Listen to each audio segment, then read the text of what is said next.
மக்களே, so big pass லைவ்ல night நடந்த ஒரு 3 முக்கியமான நிகழ்வுகளை பற்றி தான் பேச போகிறோம். நிகழ்வு என்ன அப்படின்றது பார்த்தீங்கன்னா, அர்ச்சனா கொஞ்சம் உஷாராயிட்டாங்க. விசித்ரா கிட்ட இருந்து கொஞ்சம் உஷாராயிட்டு அவங்களோட கேம் பிளே இதுதான் அப்படின்ற மாதிரி அர்ச்சனா ஒரு பயங்கரமான ஒரு கணிப்பை கணிச்சிருக்காங்க. என்ன அப்படின்றது பார்த்தீங்கன்னா, ஸோ எனக்கு விசித்ரா மேமோட சரியில்லை அப்படின்ற மாதிரி கூல் சுரேஷ் விஜய் வர்மா கிட்ட சொல்லிட்டு இருக்காங்க. விசித்ரா மேமோட கேம் எனக்கு எதுவும் சரியில்லை, காலில் என்னடான்னா விதியை மீற மாட்டேன், ரூல்ஸை ஃபாலோ பண்ணுவேன் அப்படின்றத சொல்கிறாங்க.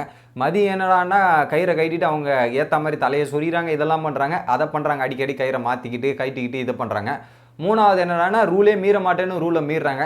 என்ன தான் சொல்ல வராங்க, மாற்றி மாற்றி பேசிகிட்டு இருக்காங்களே, என்ன தான் கதை அப்படின்ற மாதிரி கூல் சுரேஷ் கிட்ட பேசிகிட்டு இருக்கும்போது பார்த்தீங்கன்னா ஒரு விஷயம் சொன்னாங்களே, நான் பின்னாடி பேசுகிறேன், ஸோ விசித்ரா மேமை பற்றி நான் பின்னாடி பேசுகிறேன், இதெல்லாம் பேசுகிறேன்னு என்கிட்ட சொன்னாங்க.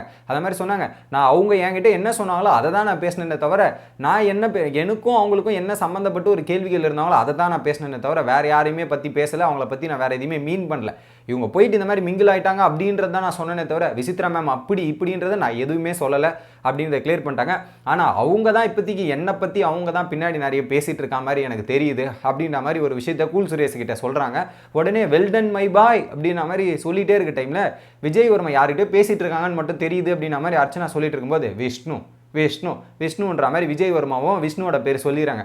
தெரியுது நான் அவங்க மேலே ஒரு சாஃப்ட் கார்னர் வச்சுருந்தேங்க. ஏன்னா நான் வந்து இந்த மாதிரி ஃபீலிங்காக இருக்கும்போது எனக்கு ஒரு எமோஷ்னல் சப்போர்ட்டாக இருந்து எனக்கு ஒரு விஷயம் பண்ணாங்க, ஸோ அதை நான் மறக்கக்கூடாது என்றைக்குமே, அதுக்கு ஒரு உண்மையாக இருக்கேன், அந்த ஒரு எமோஷ்னல் சப்போர்ட் தான் இருக்குது. பட் இப்போ அவங்க கேம் விளையாடுறது இதெல்லாம் பார்த்தீங்கன்னா, ஸோ எது இது அப்படின்றது எனக்கு சுத்தமாக புரிஞ்சிக்கவே முடியல. கரெக்டாக அவங்க வேறு ஏதோ பண்ணிகிட்டு இருக்காங்க. பட் குறிப்பிட்ட நோட் பண்ண விஷயம் என்னென்னா, அவங்க கைத்தட்டல், ஸோ அவங்களுக்கு கைத்தட்டல்லாம் வந்துச்சுல, அதை அவங்க பெருமையாக பார்த்துக்கிட்டு இதெல்லாம் பண்ணிகிட்டு இருக்காங்க. ஸோ எங்கள் 2 பேருக்கு கைத்தட்டல் வரல, எனக்கு தினேஷ் அண்ணாக்கெலாம் கைத்தட்டல் வராத போது அவங்க பேசின பேச்சு வந்து பார்த்தியா உங்களுக்கு எதுவுமே நடக்கல பார்த்தியா அப்படின்ற மாதிரி தான் பேசுனாங்க. ஸோ அப்பயே தெரியுது அவங்க எதை பேஸ் பண்ணி அவங்களுக்கு தான் எல்லாம் நடக்குது, இதெல்லாம் பண்ணுற மாதிரி நினச்சிட்டு இருக்காங்க, எல்லாத்துக்கும் ஒரு விஷயம் இருக்குது அப்படின்ற மாதிரி அர்ச்சனா ஒரு விஷயம் சொல்கிறாங்க.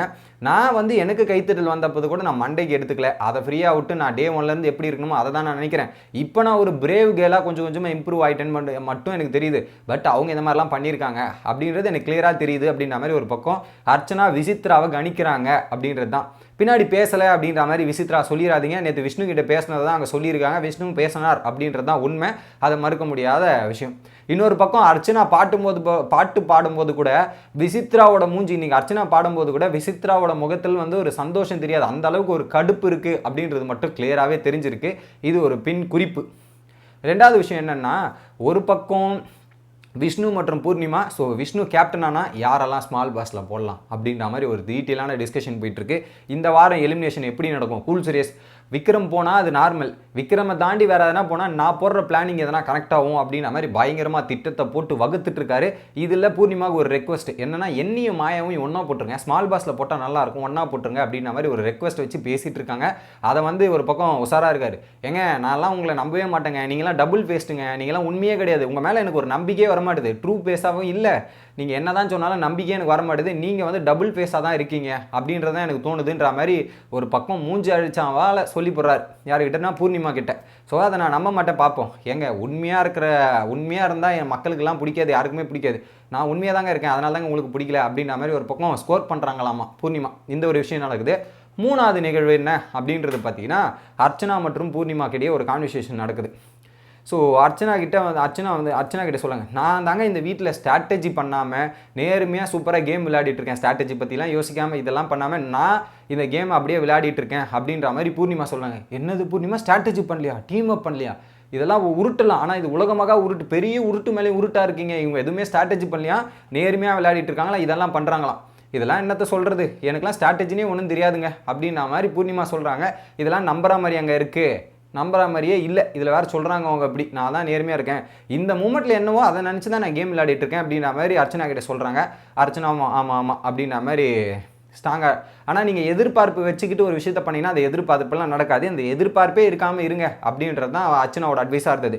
ஆனால் நான் உங்களை நம்ப மாட்டேங்க, அர்ச்சனா ஓப்பனாக சொல்லிடுறேன், நான் உங்களை நம்ப மாட்டேங்க, நீங்கள் ஸ்ட்ரெயிட் ஃபார்வர்ட்லாம் கிடையாது, அந்த மாதிரி எனக்கு ஒரு நம்பிக்கையும் இல்லை, நீங்கள் வந்து சுற்றி வளைச்சி யூ டர்னிங்கு ட்ரிபிள்ஸு இந்த மாதிரி திரும்பி திரும்பி சுற்றிலாம் வருவீங்க, அதனால் நான் உங்களை நம்ப மாட்டேன், எனக்கு அந்த நம்பிக்கையே வராது, நம்பிக்கையே உங்கள் மேலே இல்லை அப்படின்ற மாதிரி அர்ச்சனாவும் ஒரு பக்கம் பூர்ணிமா கிட்ட சொல்லிடுறாங்க. ஸ்ட்ரெயிட் ஃபார்வர்டு இல்லை, நீங்கள் யூ டர்ன் போட்டு சுற்றி வளைச்சி இந்த மாதிரி ட்ராக்லாம் போட்டு வரீங்க, இதனால் உங்கள் மேலே எனக்கு ஒரு நம்பிக்கையும் இல்லை, நம்பிக்கையும் வரப்போகிறதில்ல அப்படின்ற மாதிரி சொல்லிடுறாங்க. நானாக தான் இருக்க போகிறேன் அப்படின்ற மாதிரி ஒரு பக்கம் எங்கெங்கெல்லாம் ஸ்கோரிங் ரேட் கிடைக்குதோ அங்கெல்லாம் அர்ச்சனா போட்டு தாக்கிட்டு ஒரு பக்கம் ஜாலியாக வைப் பண்ணிட்டு இருந்தாங்க. இன்றைக்கி விஷ்ணு கூடலாம் சரியான வைப்பு, விஷ்ணு பூர்ணிமாக்களெல்லாம் வேறு லெவலான வைப்பு, நைட்டுலாம் கூட சிக்கலக்கா கூட்டிகிட்டு விளையாடுறாங்க, பயங்கரமாக இருக்குது. என்னடா நேற்றெல்லாம் சண்டை போட்டுட்டு இருந்தீங்க, நீங்கள் அப்படியே கம்ப்ளீட்டாக வேறு மாதிரி இருக்கீங்களே அப்படின்ற மாதிரி தான் இருக்குது. பட் வெயிட் பண்ணி பார்ப்போம் கமல் சார் எபிசோடில் என்ன நடக்குது அப்படின்றத. உங்களோட கருத்து என்ன அப்படின்றத கமெண்ட் பண்ணுங்கள். வீடியோ பிடிச்சிருந்தா லைக் பண்ணுங்கள்.